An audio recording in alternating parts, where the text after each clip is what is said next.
You know that tiny voice in your head that says, yeah, this is probably a terrible idea. The 10 people you're about to meet either never had that voice, or they heard it loud and clear, stared straight at it, and told it to shut up. Think of this video as a public safety announcement, lovingly sponsored by gravity, momentum, and breathtaking stupidity. Whatever you do, don't end up becoming the warning label. Story 1. The Gas Can Siphon. Alpha male Travis was the kind of man who believed every tool invented after 1974 was part of a national conspiracy to make men soft.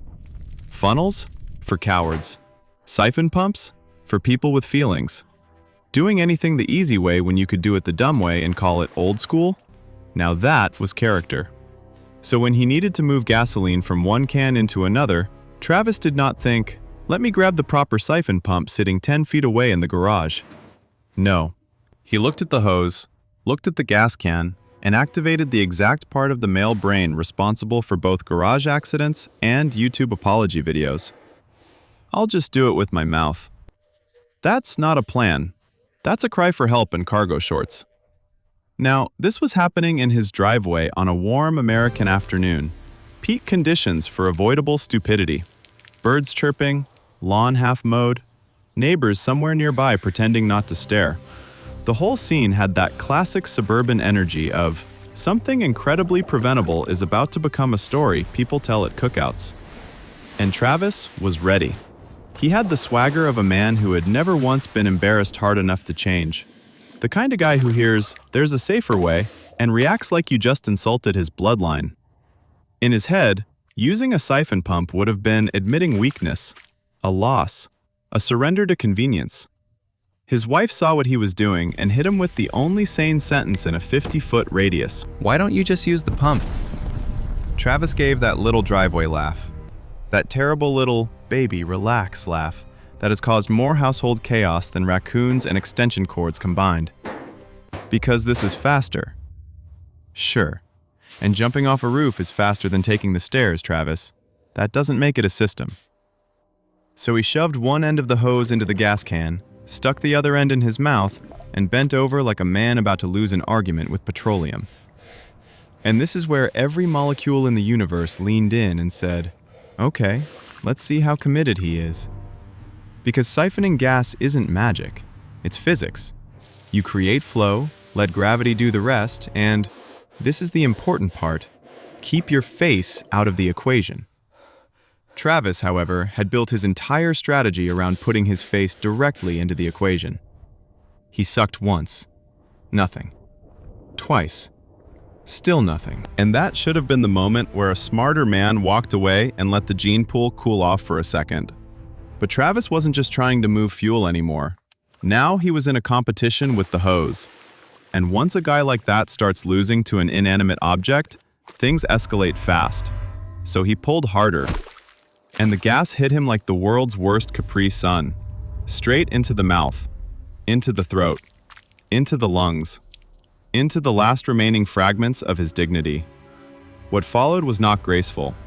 He jerked backward, gagging, coughing, spitting, flailing, doing that horrible half-dance people do when their body is trying to eject both poison and pride at the same time. Gasoline sprayed everywhere. The can tipped. He staggered around the driveway, making the kind of noises that make neighbors close their blinds and say, that sounds expensive. And the beautiful part, the truly American part, is that men like Travis still try to act tough, even while losing a fist fight with basic chemistry. You just know he tried to wave one hand and go, I'm good, while his entire respiratory system was filing a complaint. All this because he didn't want to use the correct tool.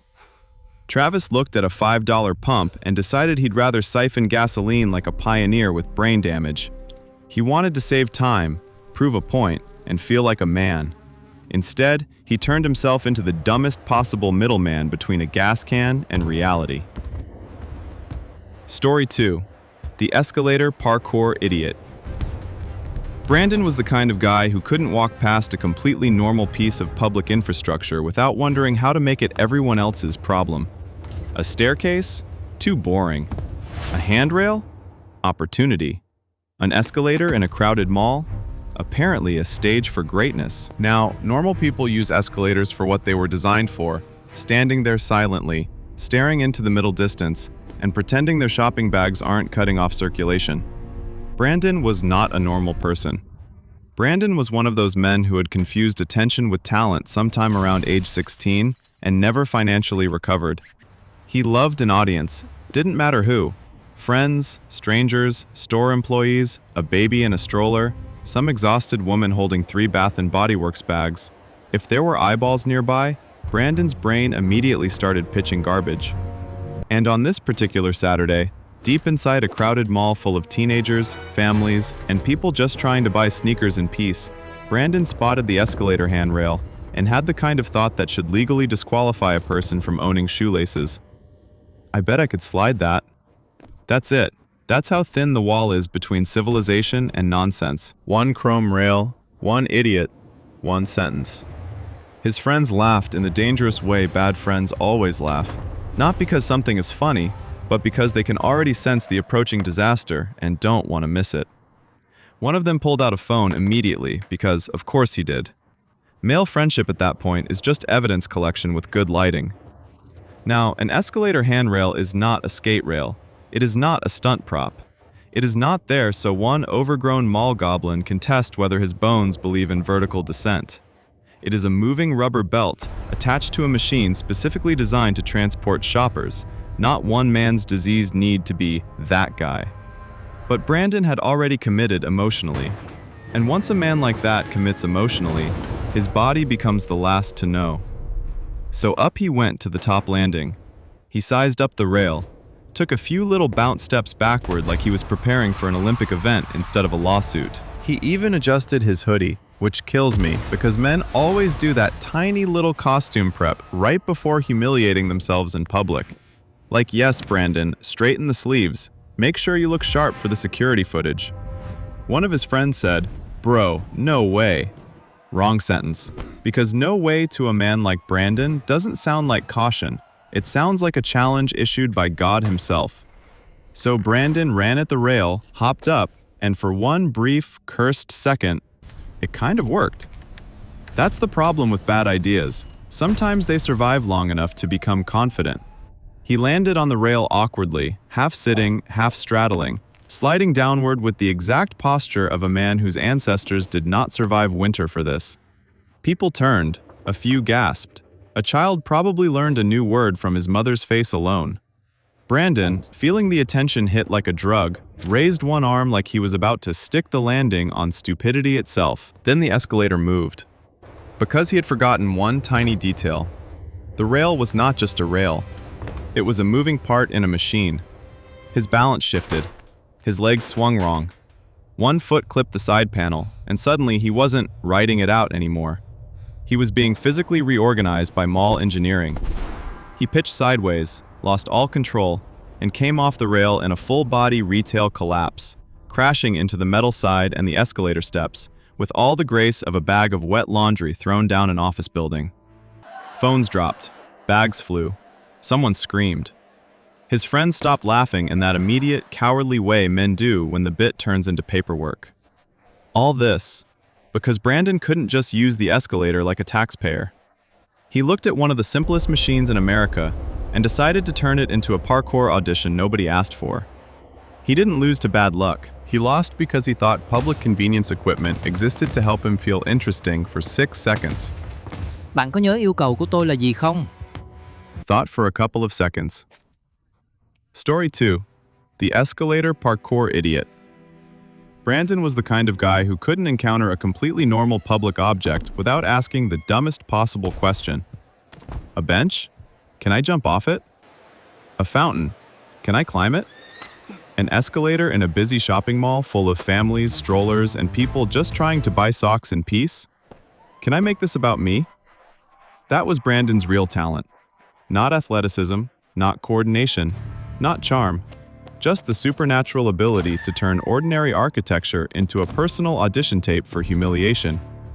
He was at the mall with 3 equally useless friends, all of them wandering around with the exact energy of men who had nowhere to be and too much confidence for the amount of thought they were doing. One of them had a phone out already, which is always how you know society is about to get worse. Then, Brandon saw it, a long, shiny escalator handrail, and his brain, a place apparently run by interns, immediately produced the kind of thought that should get a person lightly tased for safety. I bet I could slide that. Now, a normal person hears that sentence and says, "No, man, that's for hands." A slightly smarter person says, "Also, it's moving." Brandon's friends, however, were not slightly smarter people. They were the kind of friends who hear a terrible idea and respond like raccoons discovering fireworks. "Bro, do it." And just like that, the whole situation got promoted from stupid thought to active incident. So Brandon starts hyping himself up. Little shoulder roll, tiny jog in place, that awful grin guys get when they're about to do something they think will make them look legendary, but will actually make strangers say, "That poor mother must be exhausted." Now let's be clear, an escalator handrail is not a skate rail. It is not a stunt prop. It is not there for one 23-year-old mall goblin in a backwards cap to treat it like the X Games for people with no health insurance. It is a moving rubber loop attached to a machine whose entire purpose is helping lazy shoppers go up and down without needing a personality. But Brandon had already entered that dangerous zone where a man mistakes an audience for approval. So up to the top landing he went. People were watching now, not because anyone was impressed, because human beings can sense stupidity the way deer sense wildfires.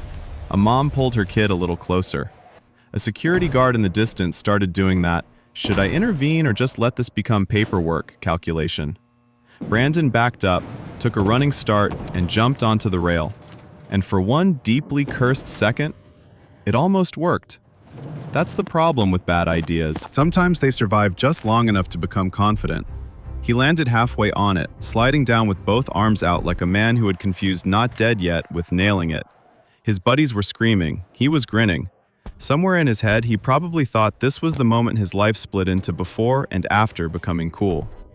Then the rail moved under him, because, and this is a devastating fact, escalators continue escalatoring even when idiots are doing side quests on them. His weight shifted, one leg swung out, his sneaker clipped the side panel, and suddenly Brandon wasn't sliding anymore. He was being reorganized by mall machinery.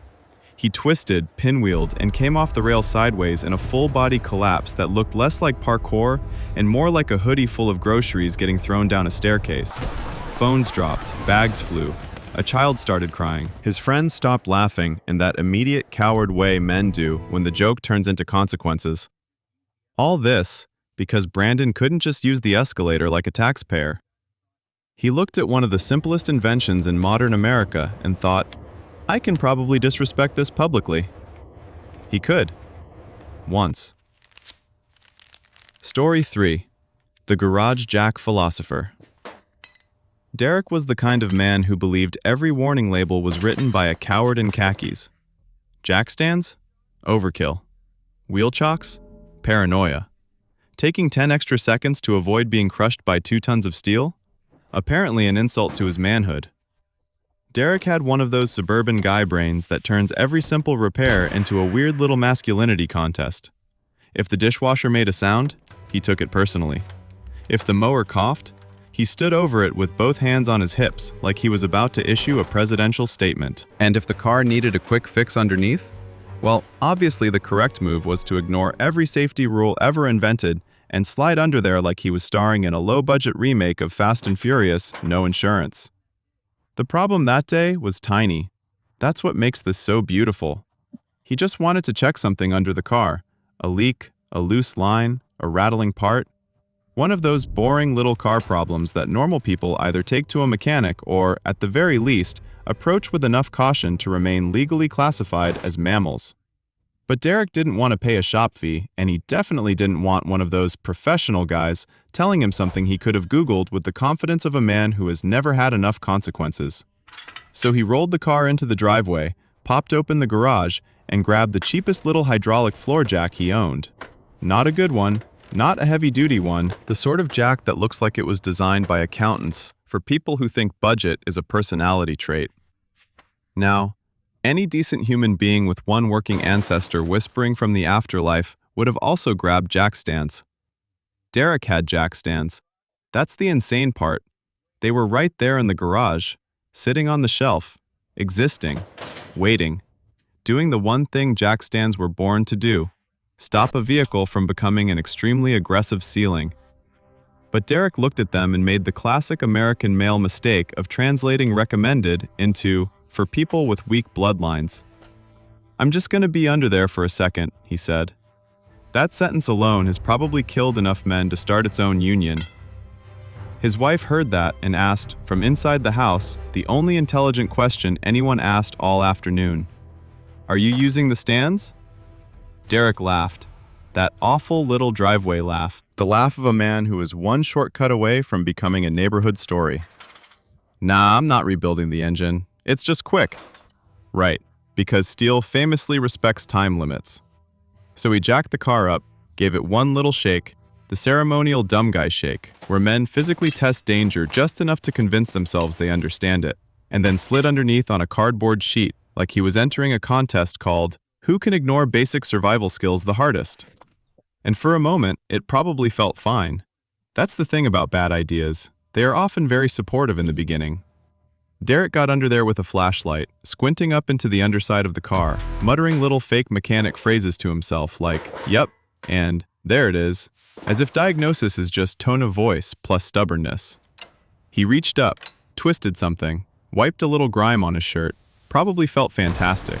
A real blue-collar king, a man beating the system one avoidable risk at a time. Then the jack shifted. Not dramatically, not movie style, just enough, a tiny movement, a little slip, a microscopic reminder that hydraulic jacks are not magical steel promises from heaven. They are tools, temporary tools, which is why civilized society created jack stands in the first place. And in that instant, Derek went from guy saving money in the driveway to man discovering compression from a deeply educational angle. All this because he didn't want to spend 10 extra seconds doing it right. He had the correct equipment, he had the warning, he had the option, and he still looked at 2 tons of car and thought, yeah, one little jack should be emotionally enough. Story 4. The Microwave Mystery Scientist.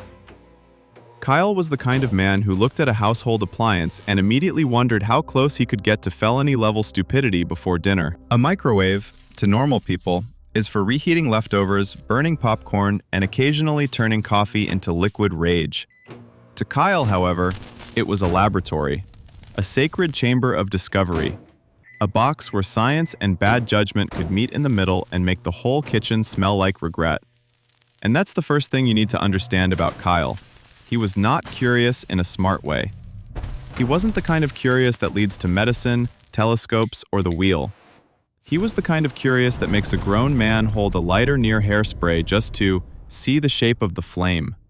The kind of curiosity that has the same energy as a raccoon opening a circuit breaker with wet paws. So one Saturday night, Kyle was hanging out in the kitchen with 2 friends, half a six-pack deep, doing what terrible men do when they are out of plans but not out of confidence. Talking nonsense. It started small. One of those dumb conversations that only exists because nobody involved has enough shame to go to bed. Somebody mentioned that weird rumor about not putting metal in the microwave. Somebody else said they once saw a fork spark. Then Kyle, whose brain was basically a haunted escape room, got that look. That look. The one men get right before they decide the safety rules are actually just suggestions written by people who hate fun. What would happen, he said, if you microwaved a lighter? Now, if you're asking yourself why there was a lighter in the kitchen, that's the wrong question. The real question is why every story like this always contains at least one friend who should physically intervene and somehow never does. Because instead of tackling Kyle into a pantry like a responsible citizen, his friends did the worst possible thing. They leaned in. That's all it takes. One tiny little audience, and suddenly, a bad idea gets promoted to executive management. Now, a normal adult hears, "Should we microwave a lighter?" and responds with, "No, Kyle, because I'd like to keep the kitchen arranged the way God intended." Kyle heard silence and interpreted it as peer-reviewed approval, so he grabbed the lighter.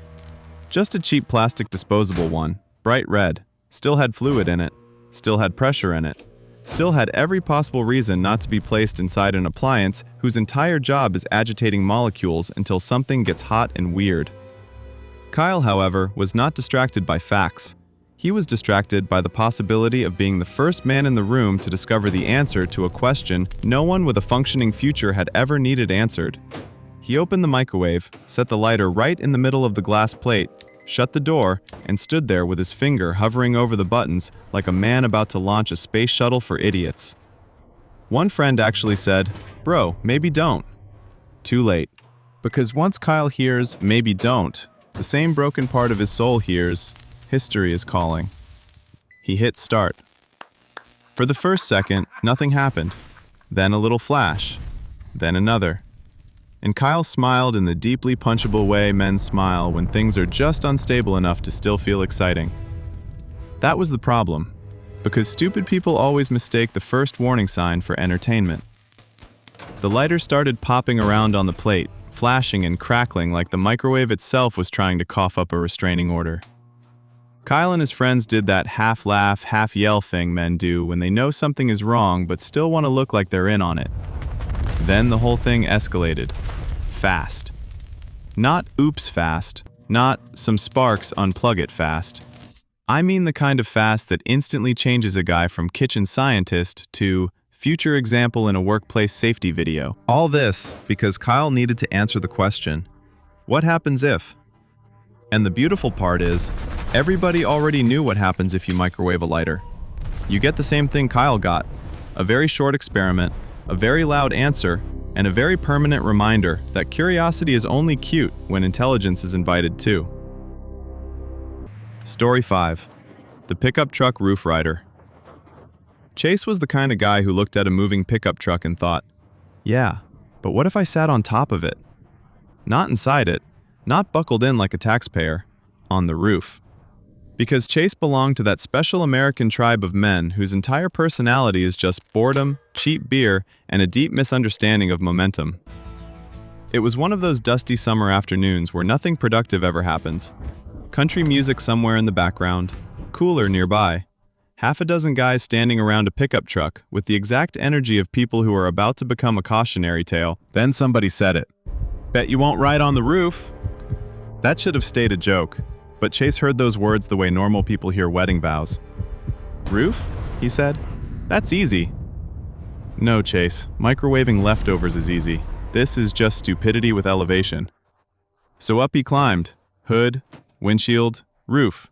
Shirtless, of course, because American men never do anything this dumb while fully dressed. He sat up there grinning like he had just invented freedom, slapping the cab like the truck owed him respect.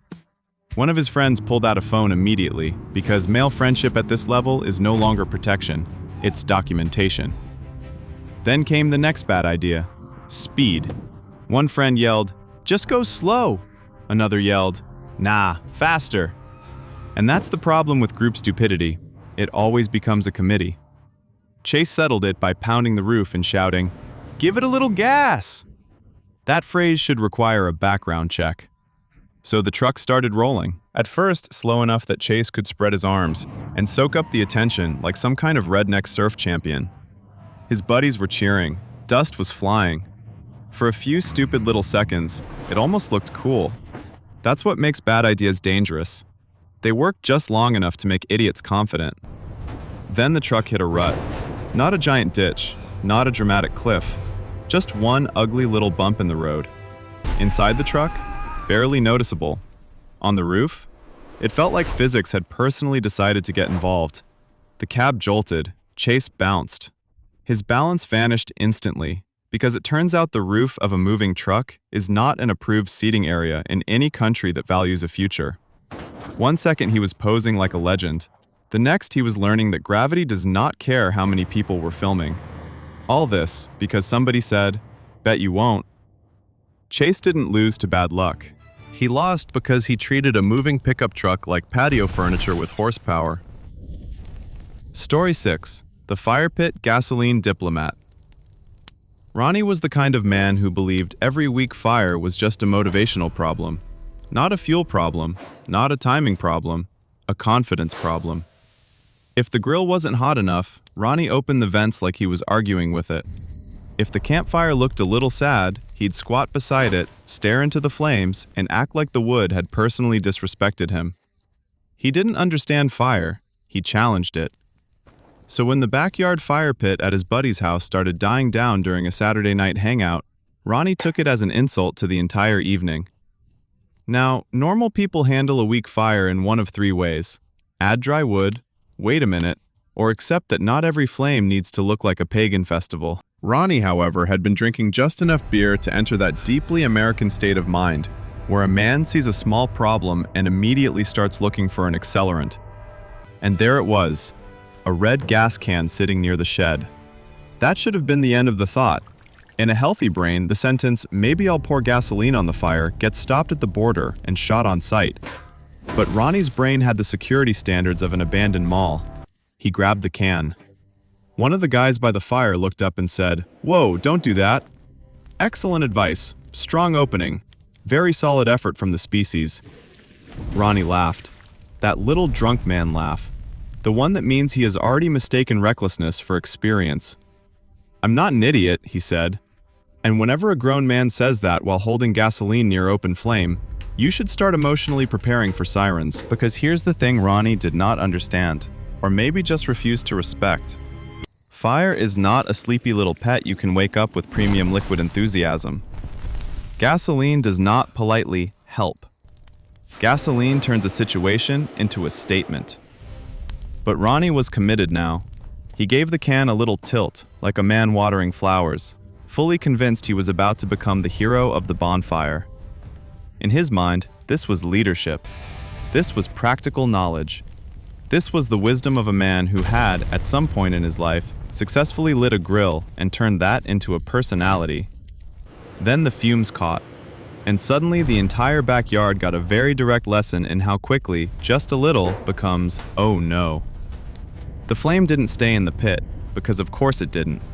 It raced right back toward the can like it had been waiting all night for Ronnie to say something stupid enough to deserve a demonstration. His whole body jerked in panic. The guys around the fire pit scattered instantly, each one abandoning friendship at the exact speed biology intended. And that's the beautiful part about men like Ronnie. They always think they're in control, right up until the universe responds with one giant, immediate no. All this because the fire looked a little low.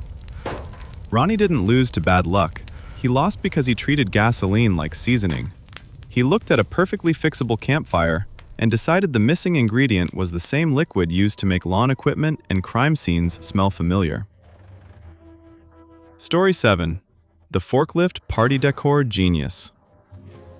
Brad was the kind of man who believed any job on Earth could be made cheaper, faster, and infinitely more dangerous if you added one piece of industrial equipment and enough confidence to scare an insurance adjuster. Ladders? Too slow. Scaffolding? Too expensive. Hiring professionals to hang party decorations without creating an OSHA hallucination? Apparently communism. So when his cousin rented a warehouse space for a big family anniversary party and needed lights and banners hung from the ceiling, Brad saw his moment. This was not, in his mind, helping decorate. This was his chance to shine, to lead, to become the kind of man people point to and say, he really shouldn't have been in charge of that. The warehouse manager had already said the obvious thing. If they wanted to hang decorations safely, they needed proper lifts or a crew. Brad heard that and reacted the way all deeply irritating men react when expertise costs money. "Why?" he said. "You got a forklift." That sentence alone should trigger an alarm in heaven.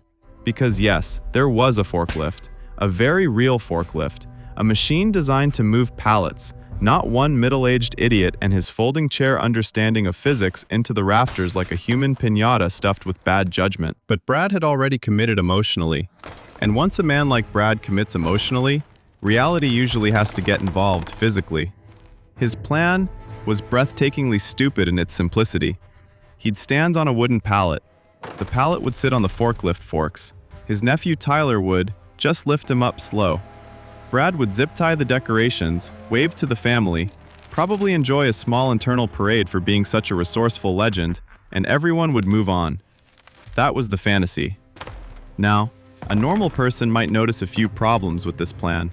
A pallet is not a personnel platform. A A forklift is not an elevator. Tyler, the chosen operator, was 19 years old and had the facial hair and emotional maturity of a gas station burrito. But none of that registered with Brad, because men like Brad hear the phrase, "not recommended," and translate it as, "bold opportunity for greatness." So there he was, climbing onto the pallet in jeans and work boots, holding a coil of string lights and a giant, "Happy Anniversary" banner, like he was ascending into battle against common sense itself. His wife, who had spent 23 years watching this exact personality defect bloom in real time, gave one last try. "Brad, maybe don't." Brad laughed. That laugh, that smug little, "relax, babe" laugh that has caused more avoidable chaos than toddlers, raccoons, and extension cords combined. "It'll take 2 minutes." That phrase has buried more plans than weather. Tyler started lifting the forks. Slowly at first. Brad rose into the air, swaying gently on a pallet with no rails, no harness, and no reason to be there other than pride and budget disease. For one horrible little moment, it almost worked. He reached the beam. He even hooked one side of the banner. You could see it happening in his face. That awful bloom of confidence dumb men get when the universe gives them 4 seconds of false hope. Then he leaned. Just a little, because the banner wasn't straight. And no man has ever fallen off something high without first deciding he could reach just a little farther. The pallet shifted on the forks.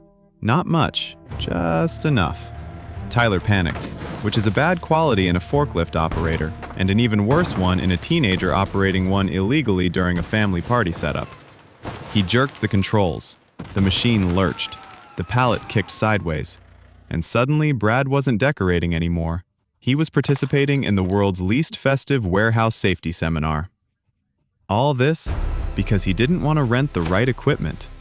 Brad looked at a professional rigging problem and decided the answer was one forklift, one teenager, one pallet, and one giant unearned belief that he was the smartest guy in the building. He was not. He was just the highest. Story 8. The Heavy Machinery Selfie Hunter. Tyler was the kind of guy who couldn't just see a dangerous piece of equipment. He had to climb on it.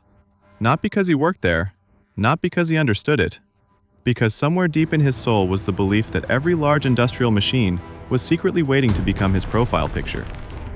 Now, to normal people, a construction site is a place full of unfinished concrete, orange cones, and giant mechanical things designed to kill you faster than your insurance can process the paperwork. To Tyler, it was an aesthetic. Steel, height, dirt, vibes. He looked at excavators, loaders, cranes, and forklifts the way other people look at sunsets. This would go hard on Instagram. That is how civilization keeps having to make new warning signs.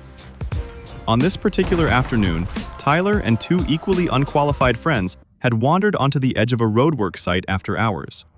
Not because they had business there, not because they were helping, because they were bored, underdressed, and fully convinced the world was their unpaid content studio. One of his buddies spotted a giant front-end loader parked near a pile of gravel and said the 4 most spiritually dangerous words in the English language. "Bro, get on that." And Tyler, God bless this defective little peacock, didn't hear caution, he heard destiny. Now, a front-end loader is not a prop. It is not decorative. It is a several-ton machine built to scoop, lift, crush, and generally dominate anything smaller than itself, which includes Tyler's whole bloodline. But Tyler saw the giant bucket, the big tires, the dramatic sunset behind it, and immediately started picturing the caption. Something awful, probably. Something like, "Built different." Which he was, just not in the flattering way. So up he climbed, boot on the tire, hand on the frame, phone in his teeth for a second like some kind of underqualified mountain goat in skinny jeans. He hauled himself up onto the bucket and stood there, grinning, arms spread wide, chin up, looking like the divorced son of every energy drink commercial from 2011. His friend started filming. Of course he did. Because male friendship at this level is just poor supervision with camera angles.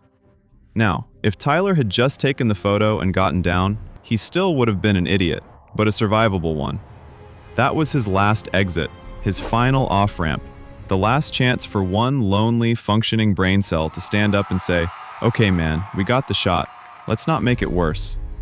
But then his other friend said, "Do something crazier." And just like that, the whole thing got promoted from dumb to historically dumb. So Tyler decided a still photo wasn't enough. He wanted movement, action, energy. He was going to climb higher, jump across part of the frame, maybe hang off the side for a second. You know, the kind of ideas that sound cool only when your frontal lobe is being held hostage by compliments from men named Cody. He shuffled along the edge of the bucket, one hand out for balance, shoes slipping a little on the dusty metal. Still smiling, still performing, still under the delusion that confidence and coordination are the same thing. They are not. And that's what kills me about guys like Tyler.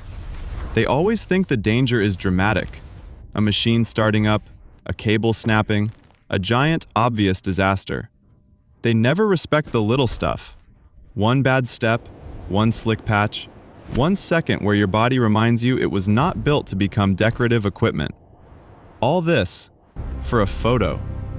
Not money, not survival, not even a really good joke. Just a picture. Tyler looked at a giant piece of heavy machinery and thought, this should be about me. And that's how he turned industrial equipment into the dumbest possible stage for his own exit. Story 9. The Industrial Freezer Dare Champion.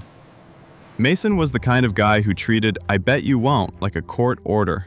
Not a joke, not a warning, a legally binding challenge issued by destiny itself. He worked nights at a restaurant supply warehouse, which meant his life already contained forklifts, pallets of frozen meat, and exactly the sort of giant industrial equipment that should never become part of anyone's personality. But Mason had a rare gift. He could look at a workplace full of hazards and somehow see content. Or worse, a dare. And on this particular night, the dare was the walk-in freezer. Now, to normal people, a commercial freezer is just a giant metal box full of frozen chicken, icy air, and reasons to keep the door closed. To Mason, however, it was a test of manhood, because one of his coworkers made the fatal mistake of saying, "Nobody could stay in there for 5 full minutes." That should have died immediately. A normal adult would laugh, shake their head, and go back to moving inventory like a taxpayer. Mason was not a normal adult. He was one of those guys whose self-worth lived entirely inside other people's reactions. 5 minutes? He said. That's easy. No, Mason. Refilling the ketchup is easy. Standing in a giant freezer for no reason is just stupidity wearing work boots. Of course his coworkers laughed. Of course somebody pulled out a phone. Because male friendship at this level is no longer support, it's evidence collection. So Mason zipped up his hoodie, which is adorable honestly, because apparently he thought a cotton hoodie was going to negotiate with industrial refrigeration, and stepped inside the freezer like he was entering an arena. The big metal door shut behind him with a loud thunk. For the first few seconds, he was loving it. He banged on the inside wall, yelled through the door, talked trash. The whole thing felt like one of those dumb ideas that survives just long enough to convince the dumbest person involved that he might actually be a genius. "Easy," he shouted. Then the cold settled in. And that's the thing about industrial freezers. They are not very cold rooms. They are steel boxes designed to make food stop being warm forever. The air in there doesn't just feel cold. It starts making executive decisions about your body. Mason kept trying to act tough, but his voice changed. His movements got stiffer. The jokes got shorter. That confident little "I got this" attitude started peeling off him fast, because bravado is apparently not thermal insulation. Outside, the guys were still laughing. Inside, Mason was learning a hard truth. The human body does not care about peer pressure nearly as much as drunk men do. All this over a dare. No money, no emergency, no reason. He looked at a giant freezer built to preserve dead food, and somehow decided the bigger danger was looking soft in front of other men. That is such a wildly American way to lose an argument with temperature, that, honestly, the freezer barely had to do anything except remain exactly what it was.